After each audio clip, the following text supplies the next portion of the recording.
Hello, everyone, and welcome to the Brand Your Practice podcast, where you get to learn about marketing, growing, and scaling your private practice.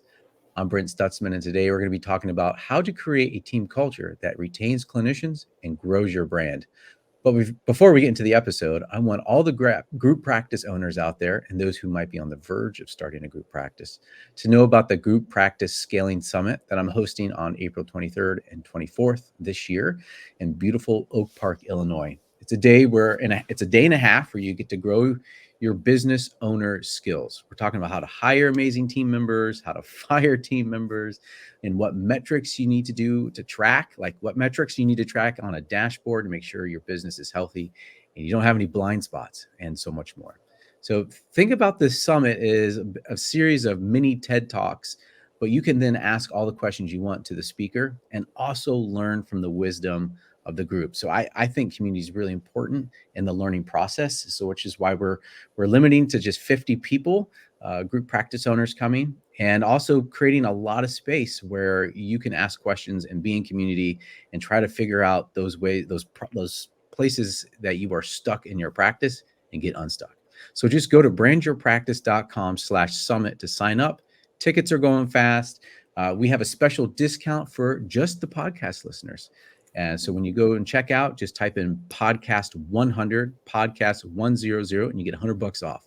All right, so let's go back to today's topic, how to create a team culture that retains clinicians and grows your brand. And to help me do that is Alex Heorr, the owner of Optimum Joy Counseling, is a multi-state group practice that's based here in Chicago, Illinois. Welcome back to the show, Alex. Oh, I am so happy to be here. And honestly, I think in just listening to you list off those topics, Brent, I am happy to be speaking to the summit, but I'm also just happy to be attending because I think like metrics, hiring, all those things are things that I am also dealing with on like a day-to-day basis. So I'm just excited for the summit and to be there and to see you there. And yeah, it's going to be a great time. Yeah, we're really looking forward to it. And again, it's like group practice owners coming together and like helping solve one another's problems is what I'm really excited about, and building a little community around that. And today you're going to be really kind of doing a little bit of a preview of your talk. So you're going to be sharing about 3 of maybe the 5 or 6 points that you're going to be talking about in this topic. So if you want to hear more, then sign up for the summit and come to Oak Park. All right, Alex, why don't you go ahead and jump in? I'll turn it over to you.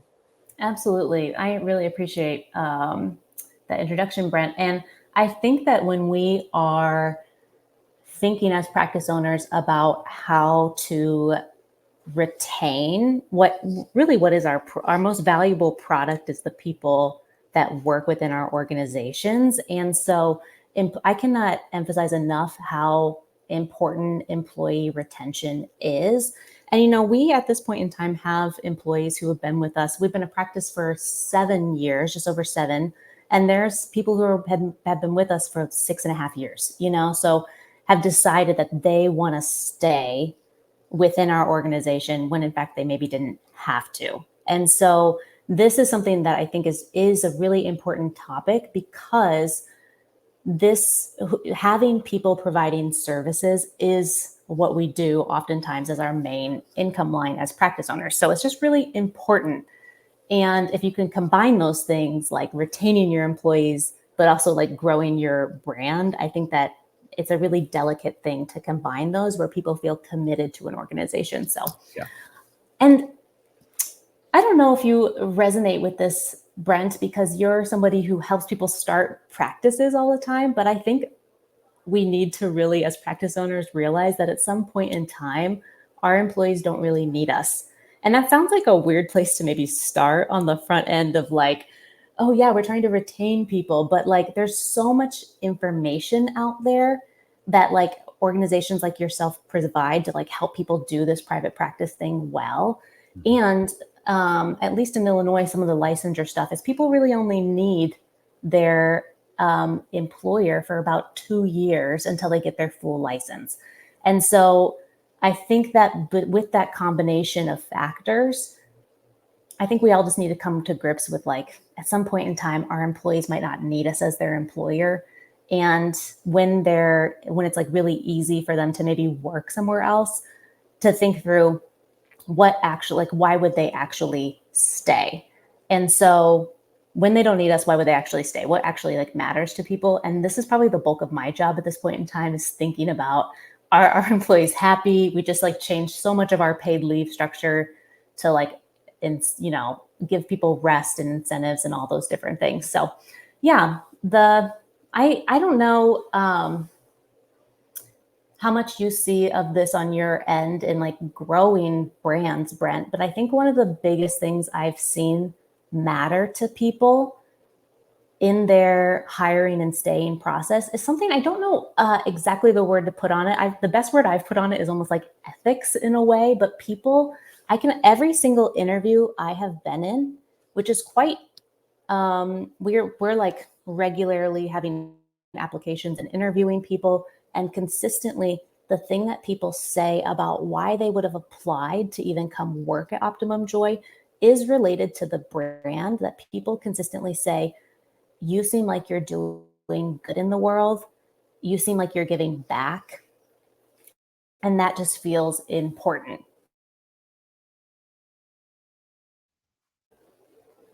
The thing. So I would say that consistently what matters to people on their entry into an organization, but also what helps them stay, is how you think about business, how you care for your employees, how you care for like the community around you.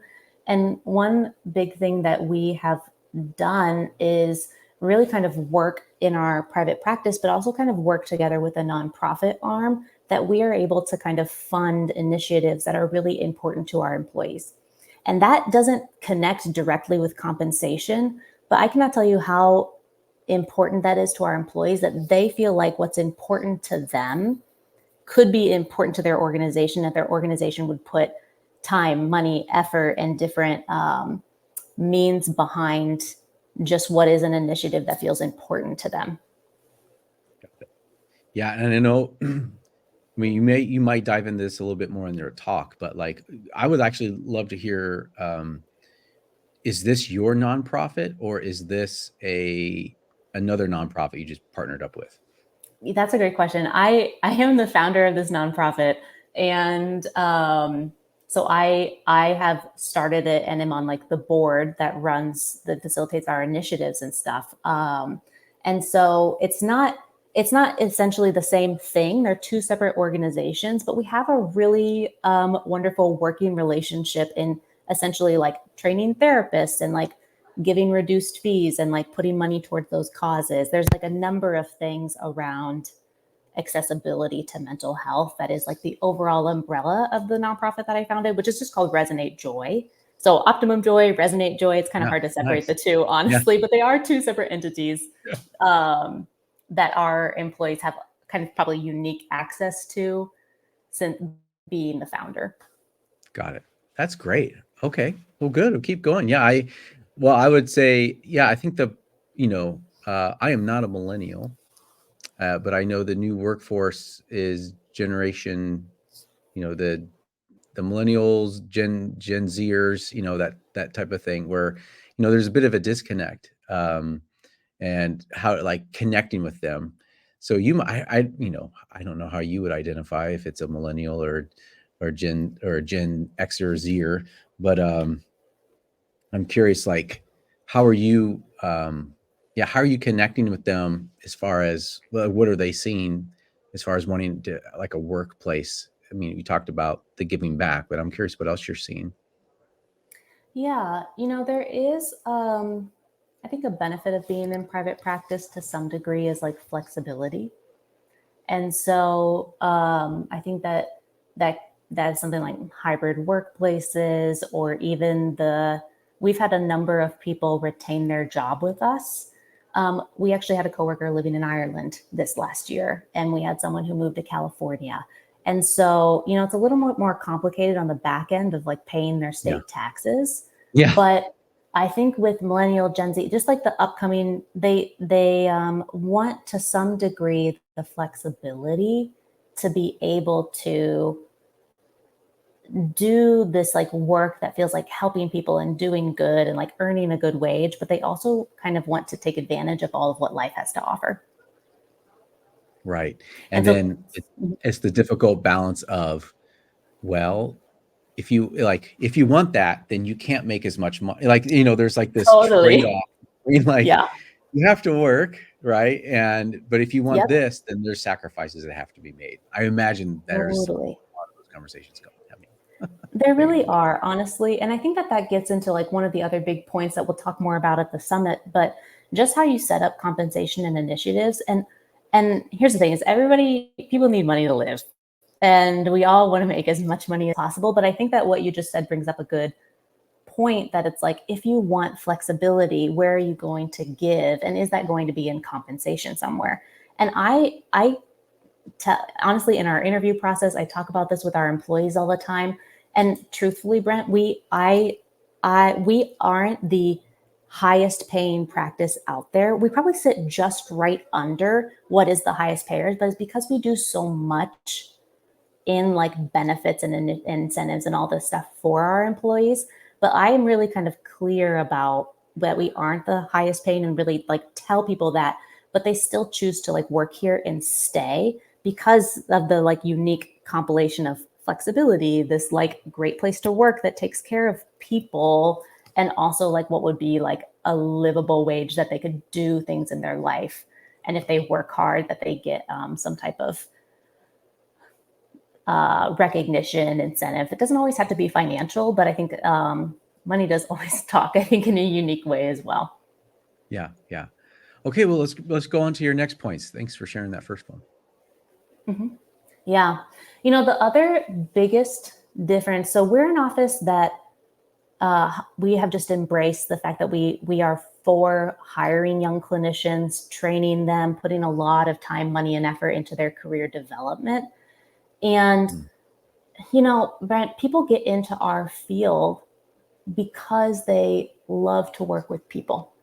They love it. It's why we get into it. People probably don't often enter it thinking about like even the compensation side of it. Maybe if they're in their second or third career, they do. But some of these younger clinicians, they come into it because they're like, I want to help people. And I think that is good and beautiful. We'll all be doing that the rest of our lives. But I think that there can be a fatigue in envisioning your life 5, 10, 15, 20 years out, and just thinking, oh, I'm going to see 20 or 30 clients a week, literally for the rest of my life. And that has a monotonous and a fatigue to it that our office has really thought a lot about, and created ultimately like, how do we think about career development and what does that look like for somebody? And ultimately, in thinking about that, at any point in time, an employee may choose like, oh, Optimum Joy is not the right fit for me. But it doesn't happen very often. And I would be 100% okay if that did happen for somebody. It doesn't really happen very often because I think we've thought about and tried to think, how can that career development and all the things they want to do, how can that actually maybe be under our umbrella or within the company of Optimum Joy, within the brand of Optimum Joy? And this is something that I think a lot of our growth has really been a therapist saying, hey, I'm interested in this. I want to do this within my life and my career. And then actually, I think just like matching efforts and putting resources behind that, that's been a huge way for our organization to grow. And they end up growing the brand of Optimum Joy, but they also feel like their resume, their career experience all grows with it. And that to grow one doesn't sacrifice the growth of the other. So I think a lot of our kind of new products, in a way, if you want to say it from like a business standpoint, come out of our own people coming up with an idea, bringing it, and like wanting to do that. So that's kind of on an informal approach that just kind of rolls with people. But we have a really formal career development plan in our office where ultimately, if an employee were to choose to stay, and they would obviously be a good fit for the role, but they can essentially start managing a team of clinicians, bonusing off of how their team performs. And instead of them going and starting a private practice elsewhere, we think about career development and can they do that here and have like the supports and structures to do that, but still get some of like the benefit of ownership in a way. So we have like a pretty formal, like, what does it mean to be an assistant supervisor and then a clinical director, and have an admin lead specifically for your team to help with like billing and all those different things. We have some pretty formalized structures that as people stay, they're able to just create something that is their own as well. Oh, that's brilliant. I'm sure you're going to get a lot of questions at the summit around that too. Yeah. I'm sure. Yeah. Since we don't have time to explore all the things here on that. So hopefully that's a good tease for people to come in and come to the summit. Because boy, I'm going to have some questions around that too for myself. I'm just curious. Okay, so let's jump to the. You have a third point here coming up. Yeah, and we already touched on it a little bit, just running from like a good working place to like Gen Z and millennials and stuff like that, and what they want and the compensation piece. And I will say that I do think compensation, I ended 2023 as a practice owner, taking on the initiative of how do I really make sure we're competitive in compensation, but also benefits. Like we give people December 24th through January 1st for everybody in our office is a paid week off. We just shut down the office, it's paid.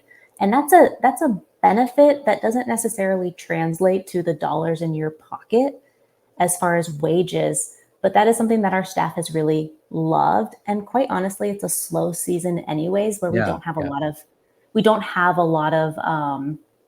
clinician or a lot of clients seeing their therapist in that time. So it kind of matches up with a business need and an incentive that feels like one of the favorite things our office does. And so sometimes they can be just like money in your pocket.